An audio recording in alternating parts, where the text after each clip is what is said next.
미국엔 나스닥, 우리나라엔 코스닥이 있다면 뉴스쇼에는 뉴스닥이 있습니다. 뉴스쇼 증권시장 뉴스닥.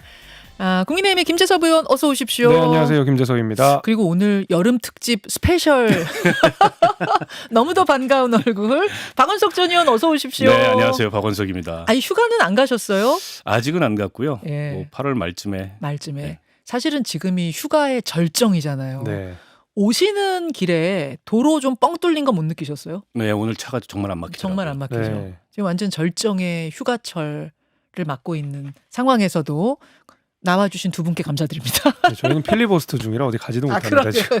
그런 상황이네요. 잠시 후에 아마 그 이야기도 오늘 본론에서 할 수 있을 것 같고 잠깐 상한가 한가 본론 들어가기 전에 민주당 전당대회 이야기 좀 하고 갔으면 좋겠는데 상황을 좀 정리해드리자면 주말 사이에 PK와 충청 경선이 있었어요.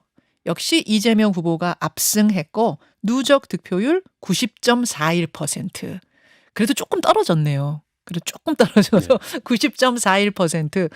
그래도 압승하고 있는 상황에 김두관 후보의 현장 연설 중에 한 토막이 굉장한 관심이었습니다. 화제를 끌었습니다. 잠깐 보고 올까요? 우리 당내 소수 강령 내 딸들이 우리 민주당을 점령을 했습니다.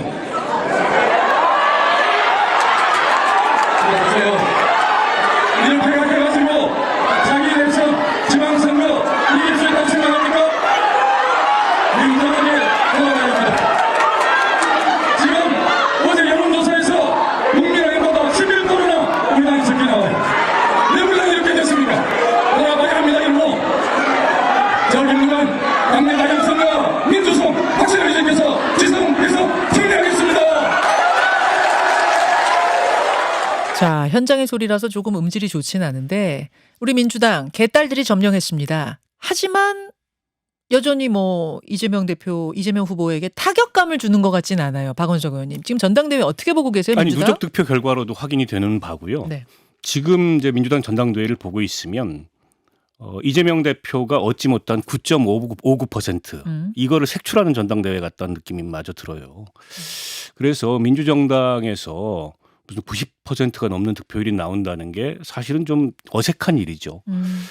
그리고 이재명 후보나 민주당에게 그게 과연 좋을까 이런 생각도 드는데 어쨌든 현상은 그렇게 흘러가고 있습니다. 그러니까 김두관 후보가 비판한 개딸 전체주의라는 얘기가 새삼스러운 얘기는 아니에요. 총선 전부터 나왔던 얘기고 민주당이 좀 심각하게 받아들여야 되는 현상이라고 봅니다. 왜냐하면 수권 능력에 다가가기 위해서는 확장성을 가져야 되는데 너무 이게 안으로 단단해지고 마치 그 파티 스테이트 민주당이 집권하게 되면은 당 중심 국가가 될 것 같은 이런 모습마저 보이잖아요.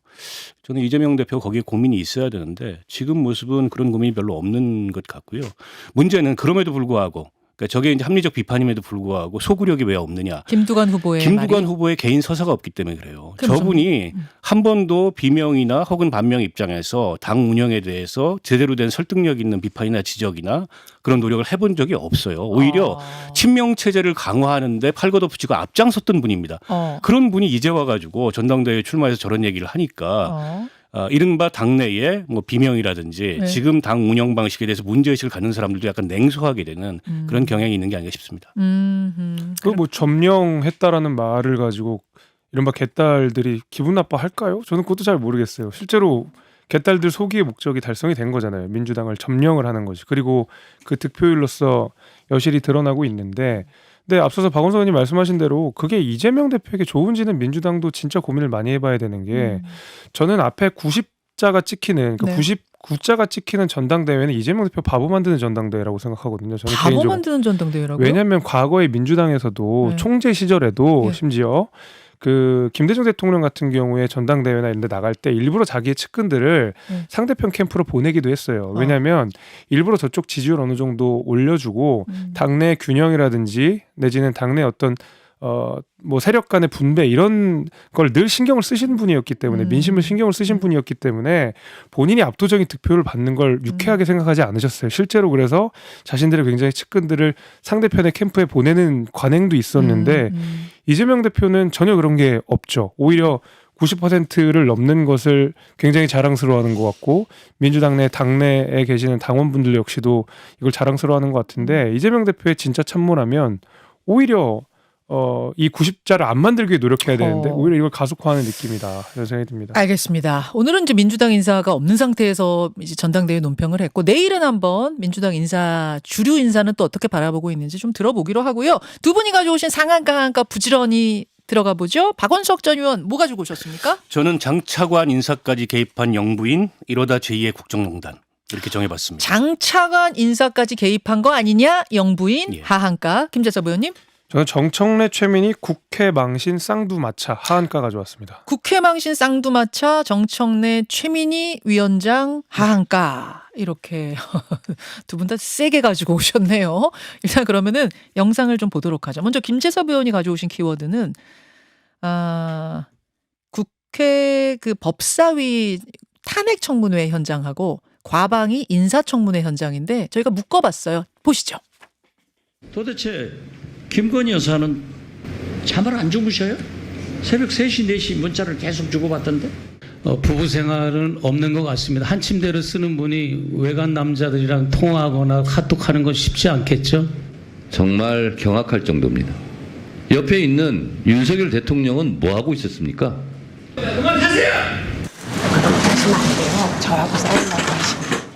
사내에서 일어난 일에 정치보복이라는 단어를 쓰는 것은 후보자의 뇌구조에 문제가 있다고?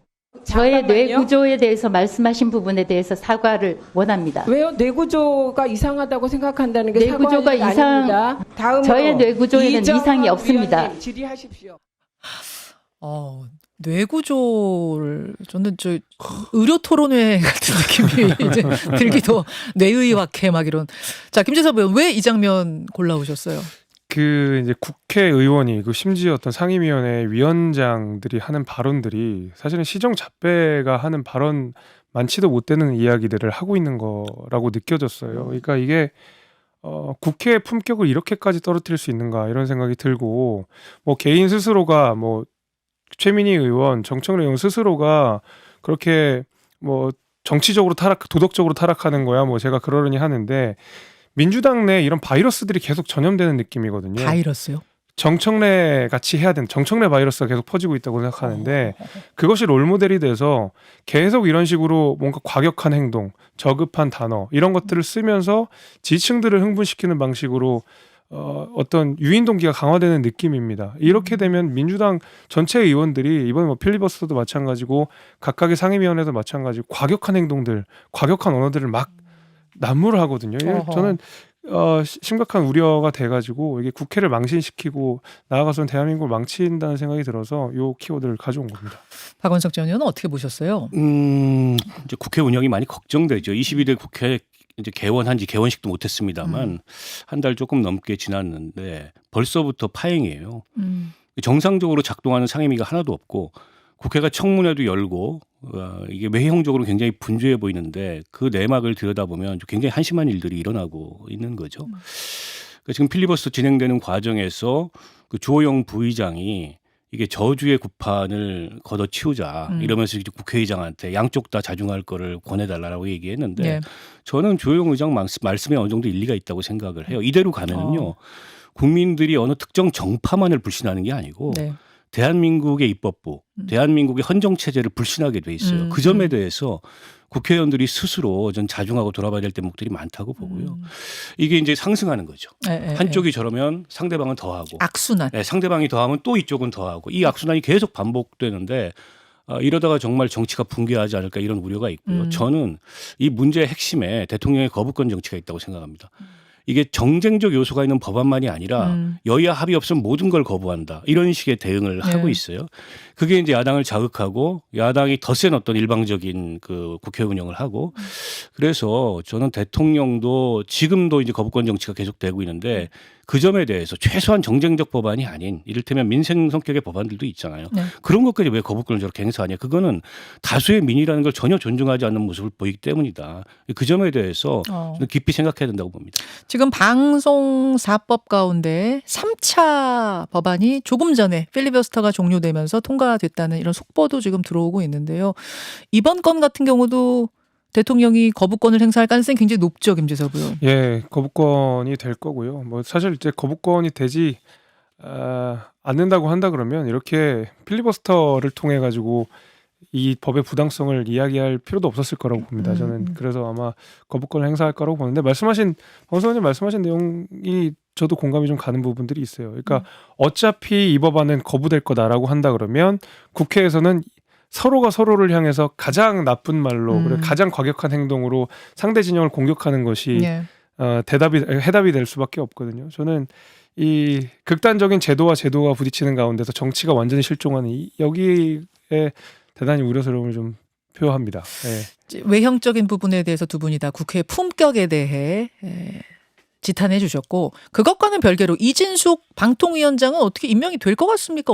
어떻게 될까요? 지금 되게 사흘이라는 정말 이례적인 긴 청문회도 거쳤는데 서로가 서로에게 답정너잖아요. 그러니까 민주당은 당연히 동의를 해주지 않을 거고요. 네.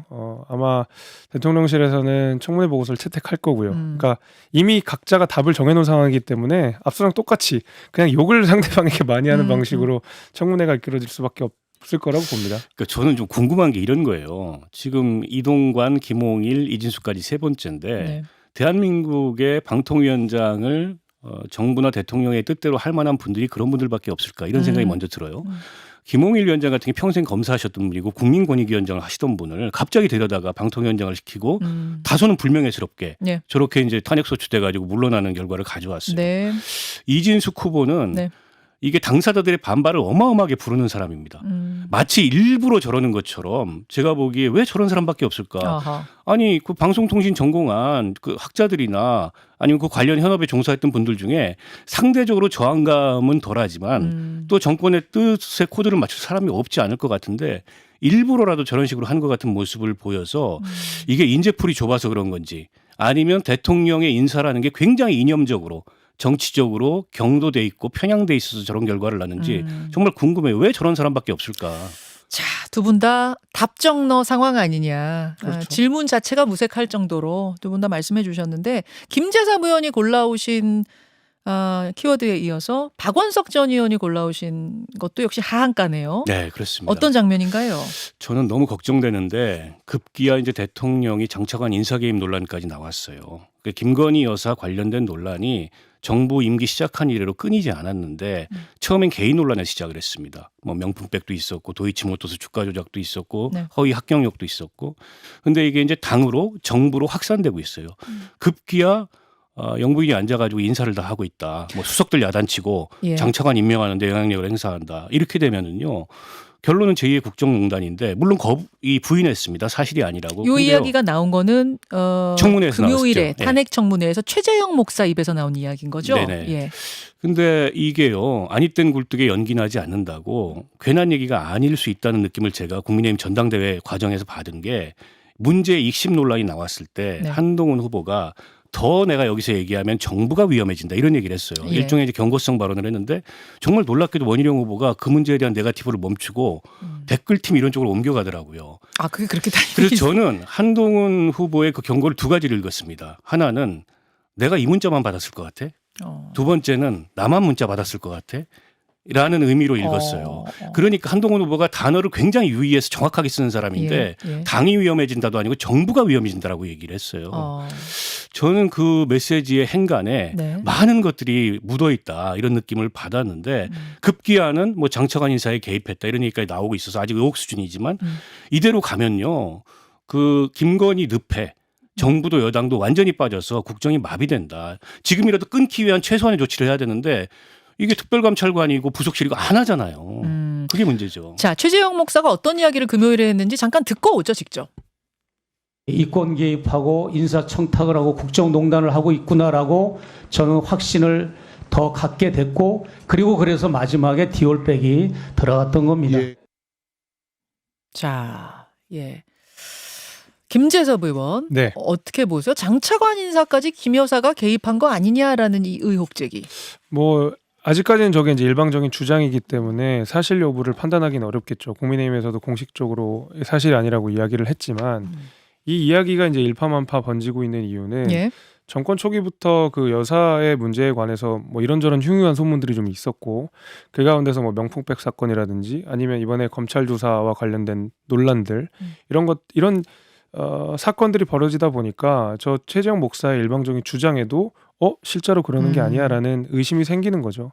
그러니까 아직까지 근데 이거는 뭐 공식적으로 밝혀진 내용이 아니기 때문에 사실에 이거를 가정을 사실로 전제해서 말씀드리기는 어렵지만은 오히려 앞서서 그 박원석 의원님께서 말씀해 주신 대로 지금 여당의 대표는 한동훈 대표잖아요. 한동훈 대표는 적어도 여사 문제에 관련해서는 공사구분한다는 게 전 국민이 다 알게 된 사실이기 때문에 설령 그 전에 어떤 일이 있었든지 몰라도 그리고 최재형 목사가 어떤 주장을 한다 하더라도 네. 여당과의 관계에 있어서 김건희 여사와의 거리두기는 아마도 앞으로는 확실하게 잘 되지 않을까라는 게 제 생각입니다. 박원석 의원님 어떻게 거리두기 해야죠. 김건희 특검이 그동안의 정치적 주장으로 야당에서 공격으로 나오다가 이제는 당위성이 생겼습니다. 지난번에 그 황제 조사, 네. 특혜 조사 때문에 그런데요. 제3장소에서 결국 김건희 여사는 이게 성역이구나, 언터처블이구나라는 걸 보여준 거였어요. 그러면 현재의 그 수사기관으로 규율할 수 없고 검찰마저 저렇게 쫓아가가지고 모시듯이 조서를 받았는데 특검이 불가피하다 이런 국민적인 어떤 당위성이 생겼다. 그래서 저는 한동훈 대표가 굉장히 딜레마적 상황이에요. 최혜병 특검도 그렇고 김건희 특검도 그렇고 이게 여론이나 또 국민 시각에서 보면 해야 되는데 이 대통령실이 완강하게 뭐 특별감찰관도 안 하고 부속실 설치도 안 하니까 말할 나위도 없죠. 어허. 이걸 어떻게 풀어내느냐가 한동훈 체제의 가장 큰 숙제가 되지 않을까 싶습니다. 이걸 풀어내면 네. 이제 이후에 정치적 전망이 있는 거고 못 풀면은 뭐 같이 자초하겠죠. 김재섭 의원 전망 가능하세요? 저걸 저는 특검법으로 풀 것 같진 않지만 그래도 한동훈 대표가 당선 이후에 네. 일성으로 냈던 내용 중에 저 조사 문제와 관련해서는 눈높이 안 맞다라고 분명히 이야기를 했어요. 다시 한번 말했죠. 이 문제를 풀어야 된다는 당위는 지금 갖고 계신 것 같아요. 네. 김건희 여사 문제와 관련된. 국민 눈높이에 맞게. 그렇죠. 그게 뭐 조사가 됐든 뭐 수사가 됐든 특검은 아니라고 생각하고 왜 그러냐면 특검은 이제 법리적으로 맞지 않기 때문에 그건 아마 법률가 출신의 한동훈 대표가 받을 리는 만무한다고 보고요. 다만 이걸 정치적으로 풀 여지는 얼마든지 열어놨다고 보고 있고요. 최상병 특검과 관련된 내용도 한동훈 대표가 정확하게 메시지를 냈잖아요. 입장 변화가 없다라고. 입장 변화라고 하는 것은 내가 특검법을 받겠다. 특히 이제 제3자 추천으로 된 안에 대한 뭐 입장이 변하지 않는다라고 명시적으로 얘기했기 때문에 저는 얼마든지 이 문제는 풀어나갈 수 있다고 봅니다. 자, 두 분 혹시 제가 갑자기 질문 드리는 거라 안 되면 안 된다고 해주세요. 5분 정도 시간 되십니까? 네. 됩니다. 감사합니다. 그러면 라디오 본방송 여기서 마치고 5분 정도만 더 유튜브로 못다한 이야기 이어가죠. 고맙습니다. 그렇습니다. 자, 라디오 본방송 청취자들과 인사 나누고 우리 유튜브로 보시는 꿀단지들과만 잠깐 좀 더 이어갈까 하는데 제가 사전에 보통 괜찮으세요? 시간 정도는 여쭙는 게 보통인데 오늘은 그걸 못하고 들어온 거예요. 네. 그래서 제가 5분 정도 괜찮으세요? 하면서 엄청 눈치를 봤는데 두 분이 1초의 망설임도 없이 네. 너무 감사해요. 아니 저는 네, 어차피 감사합니다. 다음 일정까지 시간이 떠서 저는 괜찮은데 우리 김 의원이 지금 이제 필리버스터 당번도 해야 되고 바쁘시잖아요. 아니 이제 딱 시간 맞춰서 요 네. 5분 있다 끝나고 가면 딱 맞습니다. 그러니까 지금 마침 종료가 돼가지고 네. 3차가. 예, 그래서 두 분하고 조금 못다한 이야기를 마저 했으면 좋겠는데 제가 이제 궁금한 거는 김재섭 의원님. 네. 한동훈 대표가 풀어갈 거다. 음. 뭐 저 최상병 특검이든 김건희 여사 특검이든 입장이 분명하기 때문에 잘 풀어갈 거다까지 하셨잖아요. 네. 어떻게 잘? 이게 너무 궁금해서 어떻게 잘 이 어려운 문제를? 그게 잘 안 와닿아요. 뭐 물론 이제 대통령실의 입장도 있고 여당 대표로서 한동훈 대표가 뭐 일방적으로 뭐 대통령실 이래라 저래라 할 수는 없는 입장이지만 적어도 예를 들면 아직까지는 여사가 사과를 한 바가 없잖아요. 이 부분에 대해서는 공식적으로 사과하지는 않았습니다. 변호인을 통해서 사과를 한 바는 있었어도 검사들 앞에서 사과했다는 거잖아요. 지금. 그러니까요. 그러니까 아직 국민들에게 다가갈 만한 그리고 국민들의 눈높이에 맞을 만한 여사 행보가 보이지 않았다는 것. 적어도 이제 그 정도는 촉구할 가능성이 있다고 보고 특히 저는 최상병 특검과 관련해서도 얼마든지 저는 그 한동훈 대표가 이 중재안을 낼 거라고 보는 게 본인이 먼저 이야기를 한 거예요. 이 내용은. 예, 당대표가 되기 전에 공약처럼 걸어놓은 내용이기 때문에 예. 어떻게든 이 문제를 매듭을 져야 되는 필요성이 본인 스스로에게 주어진 거고요. 예. 저는 그리고 우리 여당에서는 그 정권 재창출에 성공하는 공식이 있잖아요. 대통령과 약간의 차별화. 차별화. 그리고 그 여당 대표가 조금 더 대통령과의 차별점을 두면서 여당 내 야당 역할을 하면서 그 구심점을 가져가는 그런 거기 때문에 지금 대통령실을 향한 여러 가지 비판점들을 본인이 가장 잘 알 거고 그걸 극복하기 위해 좀 노력할 거라고 봅니다. 근데 최상병 특검 그래요. 뭐 중재안 이렇게 했고 협상해가지고 수용했다고 치면 한동훈 특검법이 같이 걸려 있는 상황이잖아요. 근데 한동훈 특검법을 만약 민주당이 그러니까 야당 측이 통과를 시켰는데 대통령이 거부권 안 써버리면 어떡해요 그러면? 저는 그러면 오히려 민주당이 한동훈 대통령 만들어주는 거라고 생각합니다. 에? 그게 무슨 말씀이세요? 아니 제 생각은 그래요. 뭐 민주당이 주장하는 내용들이 뭐 법리적으로나 뭐 그 안에 있는 내용적으로나 터무니없는 내용들인데 한동훈 특검은 납득할 만한 뭐 중도층 국민들 별로 없을 거라고 생각하고 무리하는 공격은 늘 대선 주자를 만들어주는 그 가도를 만들어놨고 한동훈 특검법은 제2의 추미애인 거죠. 저는 그렇게 생각해요. 네.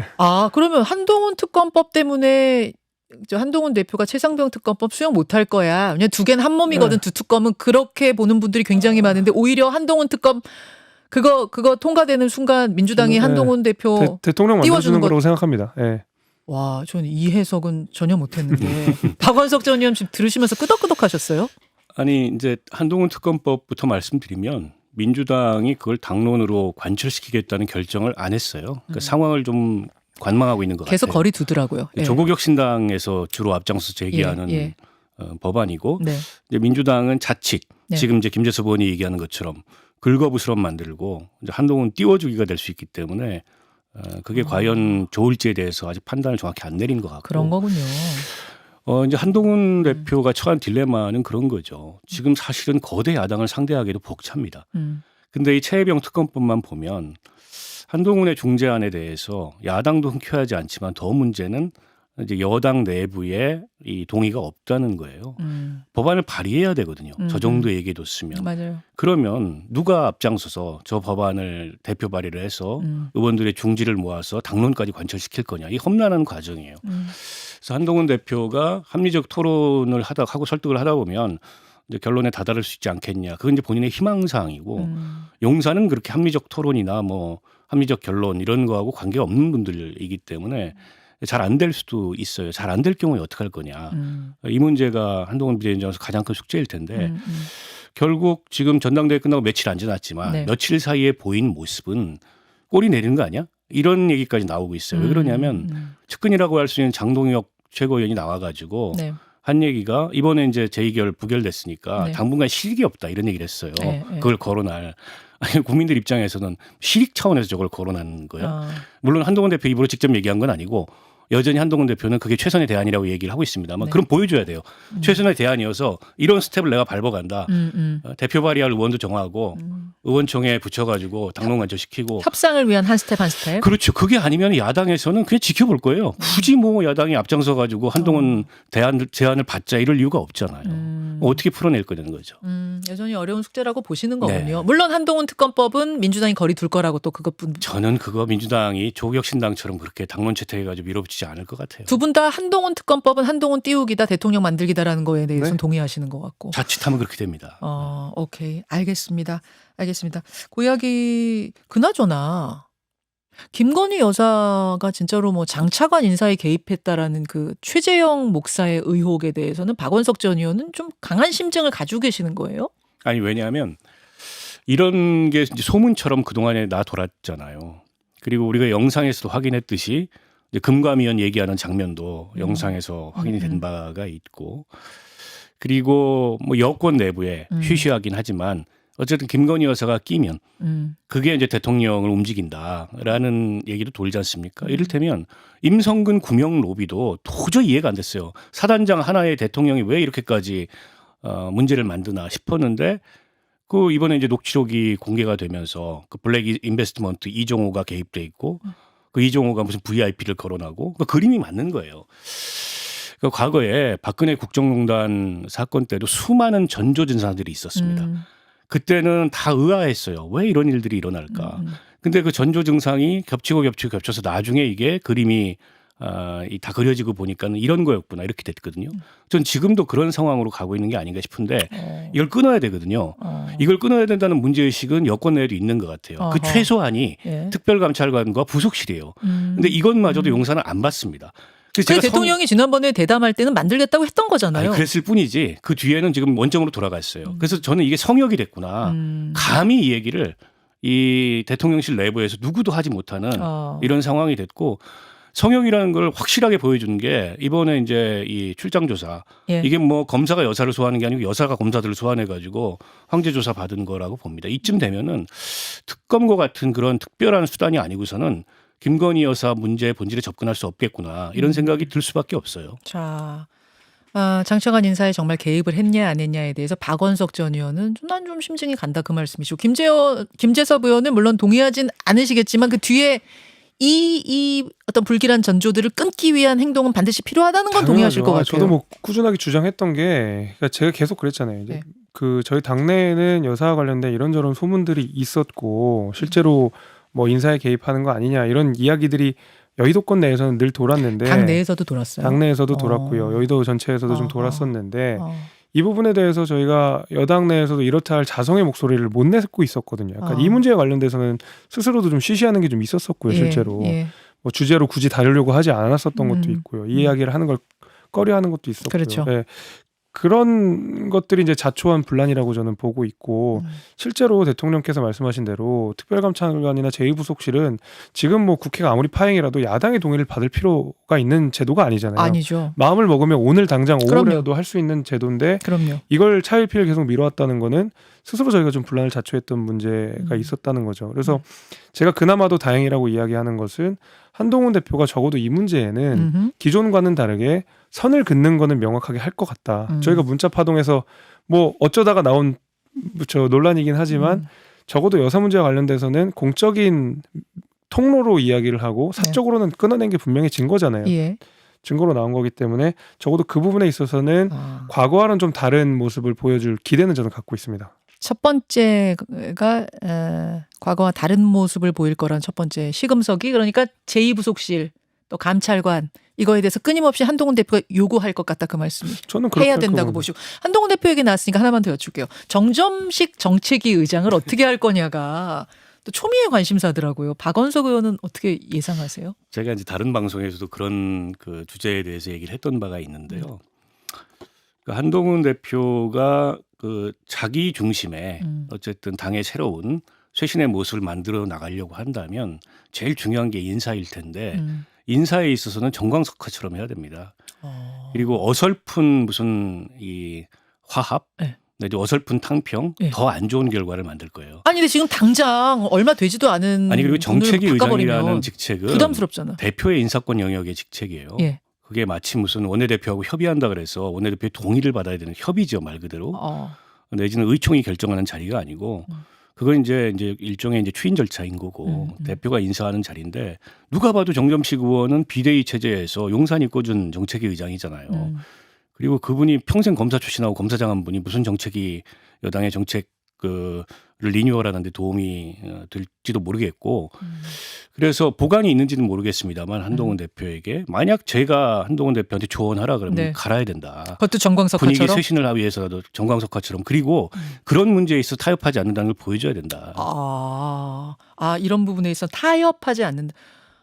타협을 해가지고 당의 화합 그동안에 뭐 전당대회 그게 동안에 화합이 상처. 아니고 또 다른 분란의 소지가 된다니까요. 계속 최고위원회에서 예. 이 문제를 가지고서 또 이견이 표출되고 뭐 그걸 지렛대로 그분을 지렛대로 윤핵관들이 집단적 의사 표현을 하고 이 분란이 되죠. 화합이 아니고. 그렇게 보시는군요. 김재섭 의원은 뭐 당 내부 이야기라 이야기하기가 조금 힘드실까요? 근데 아니 보통 이 지도 체제가 바뀌면 네. 정책위장을 비롯한 사무총장 등이 스스로 일괄 사퇴를 하는 게 관행적이긴 했습니다. 네. 과거에 저희 비대위 체제 때 유이동 의원이 정책위의장을 하셨는데 사퇴를 했다가 그냥 한동훈 당시 위원장이 유임을 한 거였거든요. 맞아요. 기억납니다. 네. 네. 그러니까 원래 관행적으로는 그래요. 그래서 자진 사퇴를 해줘야 되는구나. 오히려 지금 모양새 자체는 네. 오히려 사퇴를 안 하고 있는 게 조금 이례적인 건 맞습니다.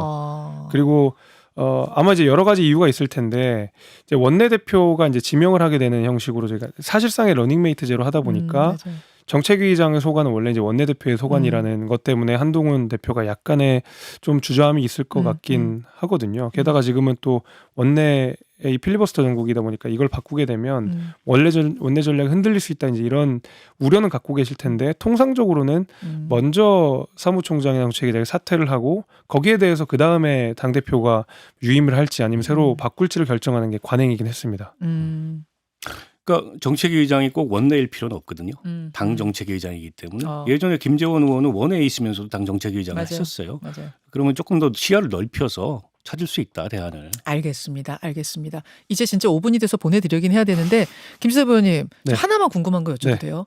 최상병 특검법 재의결할 때 그 3명 네.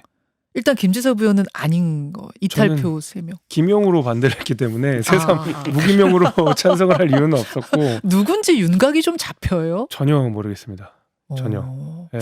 왜냐하면은 최상병 특검 관련된 입장이 찬성 반대를 명시적으로 표명한 분이 당내에서 거의 없어요. 그러니까 뭐 대충 저분이 하겠다라는 추정도 안 되는 거고. 그러니까요. 거기다가 김재섭, 한지아 이런 분들이 하여튼 국민 이제 민심에 따라서 어느 정도 수용해야 되지 않겠냐는 의사를 전에 피력했던 분들조차 난 아니다라고 하시니까 감이 안 잡히는 그럼 누구야? 누구라고 보세요, 박원석 의원님? 모르겠습니다. 추측하는 것도 별로 의미가 없는 것 같고. 그래서 일각에서는 한동훈 대표가 똘똘 뭉쳐서 합시다 이런 다음이어서 한동훈 대표에게 타격감을 주기 위한 어떤 반한 의원 3명 아니야? 뭐 이런 얘기도 나오던데. 그거는 저도 그러니까 모르겠어요. 전혀 모르겠는데. 그러니까 그래서 제가 계속 저희가 특검을 전향적으로 해야 된다는 이유가 그러니까 민주당식 안은 이거는 받지 말라고 내놓는 아니고 여기에 대해서는 반대를 하더라도 이 전국이 계속 갈 거거든요. 또 특검 민주당에서는 그렇죠? 표지 돌고 바꿔서 낼 거고 네. 거부권하고 다시 재표결하고 이탈표 가지고 누구냐 이거 색출 작업하는 것도 당내에서 굉장히 큰 소모가 돼요. 그래서 이거를 저는 전향적으로 가져가야 된다고 계속 말씀을 드리는 겁니다. 알겠습니다. 이제는 진짜로 보내드려야 될 시간이 돼서 여기까지만 하도록 하죠. 긴 시간 함께해 주신 두 분 감사드립니다. 가시기 전에 저 닉네임 보시면서 커피 한 잔씩은 좀 돌리고 가시죠. 끝까지 함께해 주신 분들께. 자, 보이세요? 박원석 의원님 보이세요? 글쎄요. 조금 시차가 있습니다. 예, 조금 시차가 있습니다. 하겠어, SOL. 예. 저는 최강 두사님 하면 다 나옴. 저는 최강 두사님 하겠습니다. 최강 두사님 뭐라 그러셨어요? 못 봤는데 익숙한 아이디어가지고 혹시 두산 팬이십니까? 여기까지 함께하면서 얼른 가서 볼일 보셔야죠. 네. 두 분 귀한 시간 대단히 고맙습니다. 감사합니다. 고맙습니다. 여러분 저도 내일 다시 뵐게요. 7시 10분 놓치지 마세요. 고맙습니다.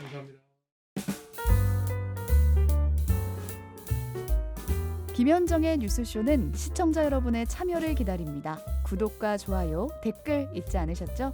알림 설정을 해두시면 평일 아침 7시 10분 실시간 라이브도 참여하실 수 있습니다.